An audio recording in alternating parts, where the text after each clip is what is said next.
Hi అండి, ఎలా ఉన్నారు? బాగున్నారా? బాగుండాలి అని కోరుకుంటున్నాను. యాక్చువల్గా ఈరోజు అయితే నేను ఒక విలేజ్ సైడ్ అయితే వచ్చానన్నమాట.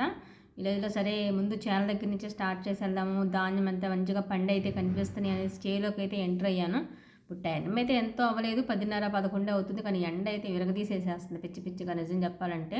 ఇక్కడ వడ్లు అయితే ఆల్మోస్ట్ రెడీ అయిపోయినట్టయితే కనిపిస్తుంది నాకు. ఏంటి అంత మంచిగా అయిపోతుంది ఈ టైంలో, అసలు వడ్లు ఏంటి అని అడిగాను. నాకు పెద్దగా నాలెడ్జ్ తెలియక చాలా గురించి. వీళ్ళైతే ఇది రెండో పంట, మేము 2 పంటలు కూడా ఈ వరే వేస్తాము అని అయితే చెప్పారనమాట. ఆల్మోస్ట్ దగ్గరగా పడిపోయింది, కటింగ్ కూడా ఒక 20 రోజుల్లో అలా మేము కట్ చేసేస్తామమ్మా, కోతలో వచ్చేస్తాయి అని అయితే చెప్పారనమాట. ఓకే, మంచిగానే పండింది, చేను అయితే ఇబ్బంది లేకుండా అని అనుకున్నాను. ఆల్మోస్ట్ చాలా వరకు అయితే అయిపోతుంది. దూరంగా అయితే చేలో కూలాళ్ళు అయితే పనులు అవి చేసుకుంటూ కలుపు మొక్కలు అవి అయితే తీస్తున్నారు. వీడియోస్లో అయితే మీకు కనిపిస్తున్నారో లేదో నాకు తెలియదు, కానీ ఇదంతా చూసుకుని అయితే ఈ వీడియో అయితే తీసిన తర్వాత అంతా అయిపోయిన తర్వాత అయితే ఊళ్ళోకి అయితే ఎంటర్ అయ్యాను అనమాట. ఇప్పటి వాళ్ళకి చాలామందికి ఏం తెలుసు కదా, వెనకటి వాళ్ళకైతే చాలామందికి తెలుసు. అది నేను వాళ్ళని పిక్స్ అయితే నేను తీయలేకపోయాను, చూపించలేకపోతున్నాను. కానీ జస్ట్ విలేజ్లో కొంచెం ముందుకు నడుస్తూ వెళ్తూ ఉంటే చేను దగ్గరలోనే ఒక మా అమ్మగారు అనమాట. ఆవిడ వెనకటి రోజుల్లో ఎలా అంటే పూటకోళ్ళమ్మ, పూటకూళ్ళమ్మ అని ఒక పేరుండేది.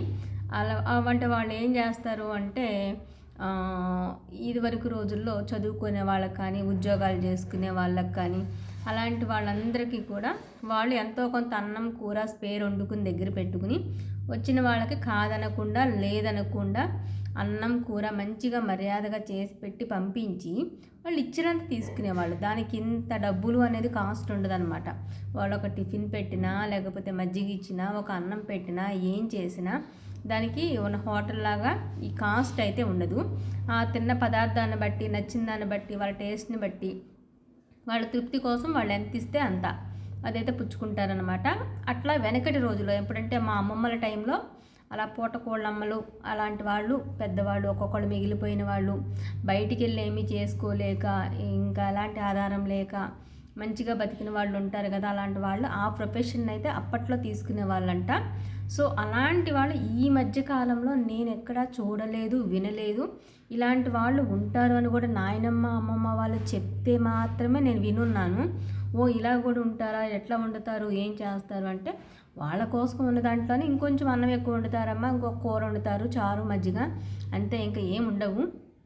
ఆ వచ్చిన వాళ్ళకి లేదనకుండా ఇద్దరు వస్తారో ముగ్గురు వస్తారో వాళ్ళకి సరిపడా ఉండి వాళ్ళు 20 ఇవ్వని, 10 రూపాయలు ఇవ్వని, 50 రూపాయలు ఇవ్వని, అది తిన్న వంట మంచిగా ఉంటే దాన్ని బట్టి వాళ్ళు ఇచ్చిన దాన్ని బట్టి తీసుకుంటారు. కానీ ఇంతే ఏంటి అంతే ఏంటని అయితే మాత్రం అనరు అనే టైప్లో చెప్తే వినున్నాను. కానీ లైఫ్లో ఫస్ట్ టైం చూశాను అనమాట. ఆ మామగారు అయితే ఈ చేను దగ్గరలోనే పక్కనే ఉంది. ఇదంతా వీడియో ఎందుకు తీయలేదు అంటే, నేను నడుస్తున్నసరికి నాకే ఎండకి బాగా కళ్ళు తిరిగిపోయినాయి, ఒక ఇదిలా అయిపోయాను అనమాట. నేను అక్కడ ఒక చెట్టు దగ్గర అయితే కూర్చుని ఉన్నాను. సరే అక్కడ వాళ్ళైతే, ఇక్కడ ఆవిడందమ్మా బాగా నీరసం అయిపోయినట్టున్నావు, ఆవిడ దగ్గరికి వెళ్ళి 4 మెతుకులు తినిపోయి ఎంతో కొంత ఇచ్చిన దాని అవుతామని వేరే ఇంటి ఆవిడైతే చెప్పారు. ఇదేంటి ఈ రోజుల్లో ఇక్కడ ఉన్నారా అని చెప్పి నేను షాక్ అయిపోయాను అనమాట. దెబ్బ నీరసం అయితే ఎగిరిపోయింది. కానీ అంటే ఏంటంటే ఎప్పటి నుంచో చిన్నప్పటి నుంచి వాళ్ళని చూడాలని కోరిక అయితే నాకు ఉంది. నేను ఎప్పుడు చూడలేదు, చేయలేదు. సో అందుకని ఇంకా నీరసం సంగతి పక్కన పెట్టేసేసి వెళ్ళాను అనమాట. ఆవిడని అడిగాను ఇల్లు ఎక్కడని. చిన్న పూరిల్లు పాక అయితే చూపించింది. తీరా లోపలికి వెళ్తే జస్ట్ ఒక చిన్న రూము, ఒక చిన్న ట్యూబ్లైట్ కూడా లేదు, మామూలు ఏదో 0 క్యాండిల్ బల్బ్ అంటారు కదా, అలాంటి దాంట్లో ఒక 65-70 ఏళ్ళు ఉంటాయి అనమాట ఆవిడకి. ఆవిడైతే ఉన్నారు. ఆవిడ ఏంటంటే ఆల్మోస్ట్ ఏనాటి నుంచో, తాతగారు అయితే ఈ మధ్య 10 సంవత్సరాలు అయిందంటే చనిపోయి. సో అప్పటి నుంచి కూడా మంచిగానే బతికిన ఆవిడమ్మ. సో ఇంకా నేను బయటికి వెళ్ళి ఏమీ చేయలేక, ఈ పిల్లలు కూడా వాళ్ళ పనులు వాళ్ళు చేసుకుంటున్నారు. నాకు ఆత్మాభిమానం ఎక్కువ, వాళ్ళ దగ్గర నేను తీసుకోలేను, నేను వాళ్ళకి పెట్టే స్టేజ్లోనూ లేను. అందుకని నాకు వచ్చిందే వంట భారీగా కూడా నేనేం చేసుకోలేను తల్లి. అందుకే నాతో పాటు ఇంకో 4 మెతుకులు ఎక్కువ వండుతాను. ఎవరైనా ఎట్టు వెళ్ళేవాళ్ళు, వచ్చేవాళ్ళు, ఎవరైనా కావాలనుకునేవాళ్ళు 4 మెతుకులు తిని ఏదైనా తిన్నది రూపాయి ఇస్తే దానికి కూరగాయలకో మంచికో చెడుకో నాకు దేనికో దానికి వస్తాయి అనే టైప్లో అయితే మా అమ్మగారు మంచిగా మాట్లాడారు. నాకు నిజంగా చెప్పాలంటే, నాకైతే అన్నం తినేది తల్లి ఇప్పుడే అవుతుందనేదో అన్నారు.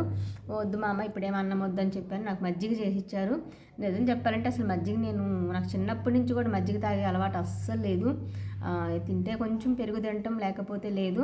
బట్ అయినా ఆవిడ పాపం పెద్ద ఆవిడ బాధపడతారు, ఏదో మెహర్బానీ పోయినట్టు ఉంటుంది, పవర్ పోయినట్టు ఉంటుంది అనే కాన్సెప్ట్తో అన్ని మజ్జిగ వద్దు మా అమ్మ కొంచెం చాలు అని చెప్పేసి కొంచెం తీసేసి మజ్జిగ అయితే తాగాను. నిజంగా చెప్తున్నాను, ఆ పెద్ద ఆవిడ చేతిలో ఉందో మజ్జిగలో ఉందో పెరుగులో ఉందో నాకైతే తెలియదు, కానీ ఆ మజ్జిగని నేను జీవితంలో చనిపోయే వరకు కూడా నేను మర్చిపోలేను. అంత అమృతంలో అయితే ఉందన్నమాట.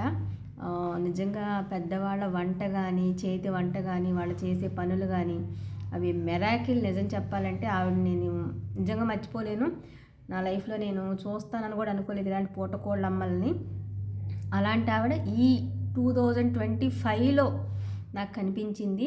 సో ఇదైతే మీతో షేర్ చేసుకుందామని అయితే వీడియో తీశాను. Please watch it. Thank you.